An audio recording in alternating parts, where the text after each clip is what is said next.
शेतकऱ्यांना न्याय मिळावा यासाठी महाराष्ट्रामध्ये 2019 मध्ये महाविकास आघाडीची स्थापना झाली।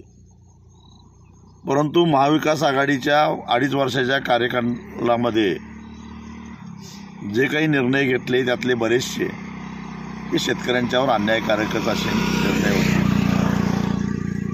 एकतर ऊसाच्या FRPचे तुकडे करण्याचा अधिकार नसताना घेतलेला निर्णय असेल किंवा काँग्रेसच्याच तत्कालीन ग्रामीण विकास मंत्री जयराम रमेश यांनी घेतलेलं लोकसभेमध्ये मंजूर करून घेतलेलं भूमी अधिग्रहण विधेयक असेल, हे विधेयक हे आजपर्यंत भूमी अधिग्रहणातलं सगळ्यात चांगलं विधेयक होतं, चांगला कायदा होता।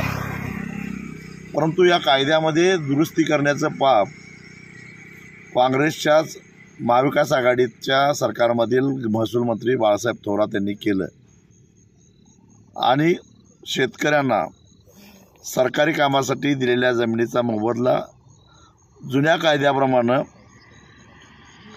एकूण बाजारभावाच्या 5 पटपर्यंत मिळत होता, तो दुपटीवर आणला आणि त्यात 20% कपात केली। म्हणजे जुन्या कायद्याच्या केवळ 40% रक्कम शेतकऱ्यांना मिळणार, 60% कपात होणार, अशा प्रकारचं ते धोरण होतं।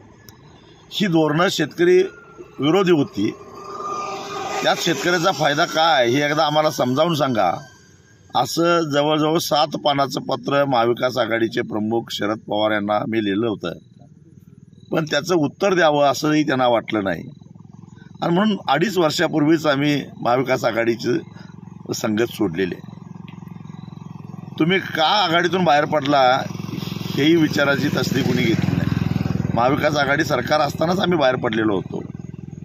भारतीय जनता पक्षानं तर काय छोटे मोठे सगळेच पक्ष संपवायचा विडाच उचललेला आहे आणि अशा परिस्थितीमध्ये स्वाभिमानीनं 2.5 वर्षापूर्वीच निर्णय घेतलेला आहे की आम्ही निवडणुका लढवतो ही आमची पोटापाण्याची सोय म्हणून नव्हे, तर शेतकऱ्यांचे प्रश्न कुठेतरी ऐरणीवर आणता यावेत, जनसामान्यांचे प्रश्न ऐरणीवर आणता यावेत म्हणून आम्ही निवडणुका लढवतो।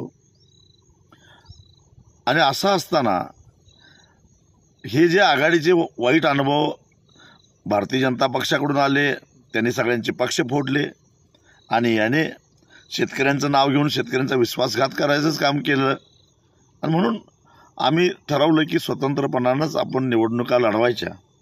बाबांनो, आमची भूमिका ही अशी आहे, आम्हाला शेतकरी आणि सामान्य माणूस, विद्यार्थी, स्त्रिया, सर्वसामान्य कष्टकरी यांचे प्रश्न स्वतंत्रपणानं मांडायचे आहेत आणि ते मांडणारा, तडपेनं मांडणारा तगडा लोकप्रतिनिधी आम्हाला घडवायचा आहे। अशी भूमिका घेऊन आपण मतदारासमोर जावं। मतदारांना योग्य वाटलं तर ते आपल्याला मत देतील, नंतर आपली चळवळ चालूच आहे, अशी आमची भूमिका आहे आणि ह्या भूमिकेपासून बाजूला जाण्याचा प्रश्नच उद्भवत नाही। आम्ही ठरवलेलं आहे, आमची काय फार मोठी ताकद नाही, अशी वल्गनाही आम्ही करत नाही, परंतु जिथं आमच्या कार्यकर्त्यांचा संच आहे, काम आहे संघटनेचं, असं गेल्या अनेक वर्षापासून मी लढवत असणारा हातकणंगले लोकसभा मतदारसंघ असेल, गेल्या निवडणुकीमध्ये आम्ही लढवलेला सांगली मतदारसंघ असेल, कोल्हापूर जिल्ह्यातला कोल्हापूर मतदारसंघ असेल किंवा 2014 साली आम्ही लढवलेला माढा मतदारसंघ असेल, बुलढाणा असेल, परभणी असेल, अशा 6 लोकसभा मतदारसंघावर आम्ही लक्ष केंद्रित केलेलं आहे आणि त्या 6 जागी निवडणुका लढवण्यासाठी गांभीर्याने आमचे प्रयत्न सुरू आहेत। एबीपी माझा, उघडा डोळे बघा नीट।